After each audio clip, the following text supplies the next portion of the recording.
ये जो जो भी नौकरी करता है संघ लोक सेवा आयोग के द्वारा, उनकी नौकरी से आप ऐसे नहीं कि एक झटके में उनको नौकरी से निकाल दो, ठीक है।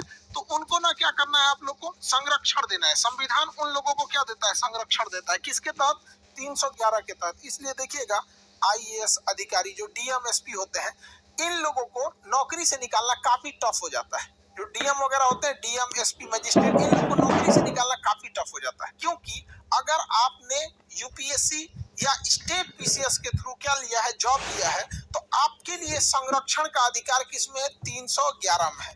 किसमें दिया गया है, 311 में दिया गया है, ठीक है।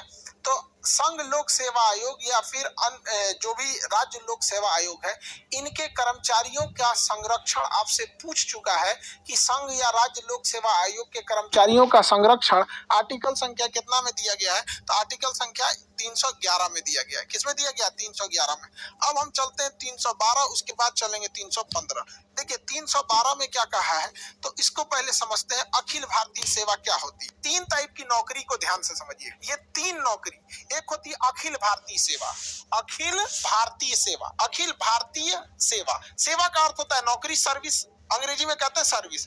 ऑल इंडिया सर्विस, इसे क्या कहेंगे, ऑल इंडिया सर्विस। एक होता है केंद्रीय सेवा, केंद्रीय सेवा, सेंट्रल सर्विस, केंद्रीय सेवा, सेंट्रल गवर्नमेंट का नौकरी, सेंट्रल सर्विस। और एक होता है राज्य सेवा, राज्य सेवा, state service, state service, state service. देखिए इन तीनों में मेन अंतर क्या होता है। इसमें होता है जो अखिल भारतीय सेवा होती है, इसमें आपकी नियुक्ति करती है केंद्र सरकार, आपकी नियुक्ति करती है केंद्र सरकार और भेज देती है राज्य सरकार के पास कि जाइए उस राज्य में ड्यूटी कीजिएगा और उसी राज्य से सैलरी ले लीजिएगा। जैसे आईएएस अधिकारी, आईएएस अधिकारी को सेंट्रल गवर्नमेंट नियुक्त करती है, ट्रेनिंग दे देती है। सेंट्रल गवर्नमेंट ट्रेनिंग दे दी, अब उसका कैडर डिसाइड करेगी कि किस स्टेट में उसे भेजना है। गुजरात में भेजेगी, कहेगी जाओ गुजरात में सर्विस करो, गुजरात में नौकरी करो, वहीं से सैलरी ले लेना। तो ऐसी नौकरी जिसे केंद्र सरकार नियुक्त करती है और केंद्र सरकार ट्रेनिंग देती है, लेकिन वह व्यक्ति आके राज्य सरकार के डिपार्टमेंट में सेवा देता है और राज्य सरकार से सैलरी लेता है,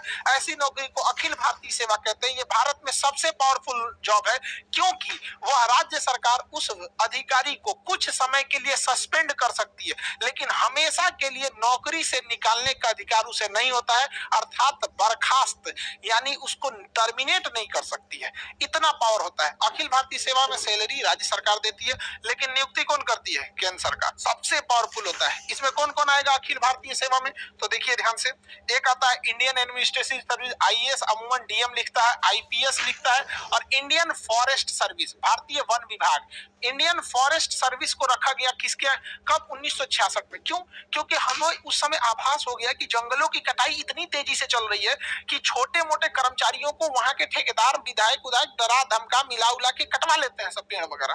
तो वहां आभास हुआ कि एक ऐसे अधिकारी की जरूरत है जो राज्य सरकार या लोकल लोगों से उतना न डरे।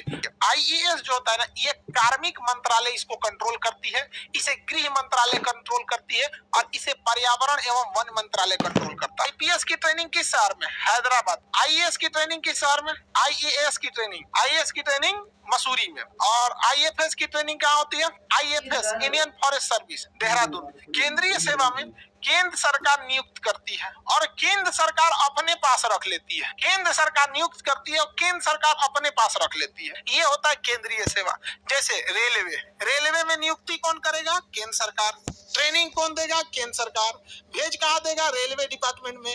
रेलवे डिपार्टमेंट किसका, केंद्र सरकार का। सैलरी कौन देगा, केंद्र सरकार। अगर आपको राजदूत बना के अमेरिका भेज दिया जाता है, अगर आपको राजदूत बना के अमेरिका भेज दिया जाता है, तो नियुक्ति कौन करेगी, केंद्र सरकार। किसके थ्रू, यूपीएससी के थ्रू नियुक्ति करेगी केंद्र सरकार और सैलरी देगी केंद्र सरकार। आपको कभी जापान, अमेरिका, रूस भेजेगी तो केंद्र सरकार के निर्देश पर जाएंगे। यूपीएससी में अगर आपको इंडियन पोस्टल सर्विस मिल गया या इंडियन रेवेन्यू सर्विस मिल गया, इंडियन रेलवे सर्विस मिल गया, तो ये सब केंद्रीय जॉब होते हैं। कौन सा जॉब होता है, केंद्रीय जॉब। तो जरूरी नहीं कि यूपीएससी में आपको सब अखिल भारतीय सेवा मिल जाए। राज्य सरकार आपको नियुक्त करेगी, राज्य सरकार नियुक्त करेगी, राज्य सरकार ट्रेनिंग देगी और राज्य सरकार काम कराएगी आपसे और वेतन देगी। सारा चीज जब राज्य सरकार के अंडर में आ जाता है तो राज्य सेवा कहलाता है। क्या कहलाता है, राज्य सेवा। जैसे बिहार दरोगा, जैसे दरोगा का एग्जाम, दरोगा का वैकेंसी कौन निकालता है, राज्य सरकार। एग्जाम कौन लेगा, राज्य सरकार।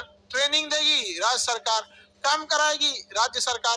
और उसके बाद से आपको सस्पेंडो कर देगी राज्य सरकार, निकाल के फेंकियो देगी राज्य सरकार, टर्मिनेट भी कर देगी राज्य सरकार। सबसे डरा हुआ यही वाला रहता है, सबसे डरा हुआ यही कर्मचारी रहता है, क्योंकि राज्य सरकार के अंडर में ही सब कुछ रहता है। अरे भैया हमरा उठा के मत फेंक दियो, समझ में आएगी नहीं? अब जैसे कोई केंद्र सरकार, कोई एसएससी से आया है और Indian service selection board, SSC service selection commission, तो ये होता है ना स्टाफ सिलेक्शन वाला, सर्विस सिलेक्शन नहीं जी, वो तो दूसरा होता है, एसएसबी हो जाएगा, एसएससी। अब उसमें आपको कोई इनकम टैक्स में इंस्पेक्टर बन के आए तो केंद्रीय नौकरी है, बिहार सरकार उसको सस्पेंड भले कर सकती है लेकिन नौकरी से हटा नहीं सकती है अगर कुछ गड़बड़ करेगा। हालांकि वो केंद्र सरकार का है, बिहार सरकार उसको कुछ टच भी नहीं करेगी, यूपी सरकार। आप रेलवे में टेक्नीशियन सपोज कीजिए, लोको पायलट है, ट्रेन चला रहे हैं, ऐसे स्टेयरिंग नहीं होता जी, ए9 हैंडल होता है, ट्रेन चला रहे हैं, तो क्या राज्य सरकार आपको, यूपी सरकार का ये खराब ट्रेन चला रहे हो हटो, नहीं हटा पाएगी? कौन हटाएगा? केंद्र सरकार हटाए। तो सबसे ज्यादा कर्मचारियों के पास पावर किसके पास रहता है? अखिल भारतीय सेवा के, और सबसे कम